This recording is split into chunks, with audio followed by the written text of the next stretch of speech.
maybe a couple of weeks after 9/11, this guy shows up to the firehouse. I happened to be there at the time. He said, listen, he goes, I took some pictures on 9/11. He goes, you might be interested in some of these.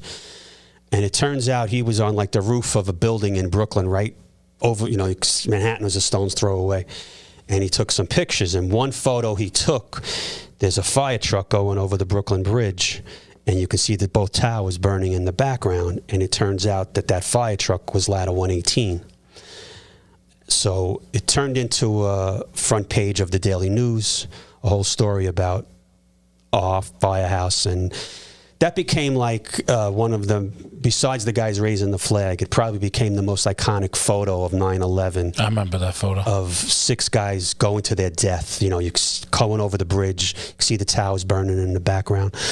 So when that thing became news, and it was in the Daily News, an elevator mechanic from the Marriott Hotel read the story. He gets in touch with the woman from the Daily News who wrote the article. She brings him to our firehouse because he remembered Ladder 118. He was an elevator mechanic in the Marriott, so this is how we found out the story of Ladder 118.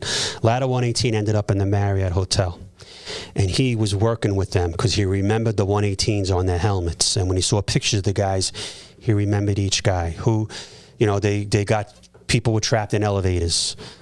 People were stuck in their rooms because I think on one of the top floors of the hotel there was a swimming pool that burst, so the water cascading down stopped the elevators. People couldn't get out of their rooms, whatever. So they got a lot of people out of the hotel, and then when debris started falling, they formed like a human chain where they wouldn't let anybody leave onto West Street because that's where all the debris was falling down. They made them leave onto the side street, which name I still can't remember.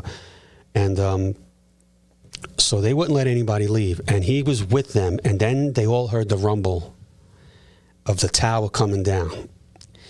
And this guy, Bobby Graff, that was his name, he said, everyone just started running. You didn't know where the rumble was coming from, who ran left, who ran right. And he said he was with another mechanic, like side by side. And after the smoke cleared, he was in a spot where he survived. Everybody else died. And he said it just, potluck which way you happen to run. So, and he said, he said he could see the look on the guys' faces from 118 that they knew that this was going to end bad, but they weren't leaving because they wanted to get as many people out safely as they could. And I kind of remember saying to somebody in an interview once, it was kind of like the band going down with the ship on the Titanic, And that's how we found out what Ladder 118 did that day. Otherwise, we never would have known. And we recovered Marty Egan's body probably the first week into it. You guys yourself? We didn't know. Another company. We didn't even know he was recovered until maybe a day later. And then Scotty's body was recovered a couple of weeks afterwards. And, I'm not going to get into specifics, but a lot of guys were only identified through DNA. The families were dropping off hairbrushes, toothbrushes. So when we recovered bodies, they could do DNA analysis and find out who was who. So Marty Egan was recovered, and Scotty's body was recovered. So we had funerals for them. And then it wasn't until sometime around Christmas, we got a call one day from... How old was Pete when he lost his pops? Pete was 7. And he had a sister, Casey, who was 4 when his father died. So... and I got a 6 and a 4-year-old. I can only imagine. Yeah. And they know, man. They know Dad. They Yeah, it's horrible. Lost a lot of, I can't remember, but I think it was maybe in my firehouse alone, close to 20 kids lost a parent, just in my firehouse. Yeah. So we got a call sometime in December, around Christmas time, just to take all these stories full circle.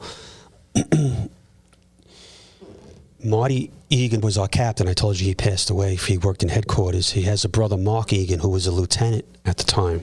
He was assigned to work Ground Zero. he called us up. He goes, hey, we recovered Vernon Cherry's body. Vernon was one of the guys from my firehouse. So I happened to be actually wasn't working that day, but I was in the firehouse. So we said, well, don't take him. We'll be right there. We want to carry him out. So to the credit of the two officers working that day, they took a chance. We jumped on the fire trucks and we drove over the Brooklyn Bridge to Ground Zero because we wanted to carry our guy out. And not mentioning names, but one of the chiefs who was in charge of Ground Zero at the time intercepted us when we got to Ground Zero. He started screaming at our officers, you can't do this. What are you guys doing? You're working over there in Brooklyn. You just can't come over here and come to Ground Zero, blah, blah, blah, blah, blah. And I remember our captain, Billy Stark, I got to give him props. He told us, he goes, just go do what you got to do. So he stood there yelling with the chief, and we got to go down into the pit and carry Vernon's body out. And that meant the world to us that we were able to do that. And so I got to give our captain credit for, he took a lot of heat for that, but we got to carry Vernon out. And then over the course of maybe the next week, I mean, we were there every day, and we was always at the same spot. Vernon's body was recovered right, kind of like where we were digging. On New Year's Eve, we recovered Joey Agnello. Then we recovered Pete Vega. And I found Bobby Regan. He was our lieutenant. And he was wearing, he had a necklace on, and when I found him, I took it. I should have taken his necklace, but I didn't. I took his necklace and I put it in his shirt pocket, and his wife got the necklace back, I think, the next day, and had a very emotional talk with her about that whole thing. And I remember New Year's Eve, I stayed at Ground Zero probably. I celebrated New Year's Eve in the pit. I wanted to, sounds stupid, but I wanted to be with those guys for that. I didn't want them to be alone because there was very few, people working on New Year's Eve. So I stayed there till midnight. And then I got back to my firehouse about 12:30 and went around the corner. There was a restaurant around the corner. They gave me something to eat. And then that was like my New Year's Eve in 2001. And eventually, we recovered 6 out of the 8 guys. Never found Leon Smith, and never found Bobby Wallace till this day. So, to be those families, to have no grave to visit, it's as horrible as it all is. It just makes it that more difficult to deal with. Bek Lover.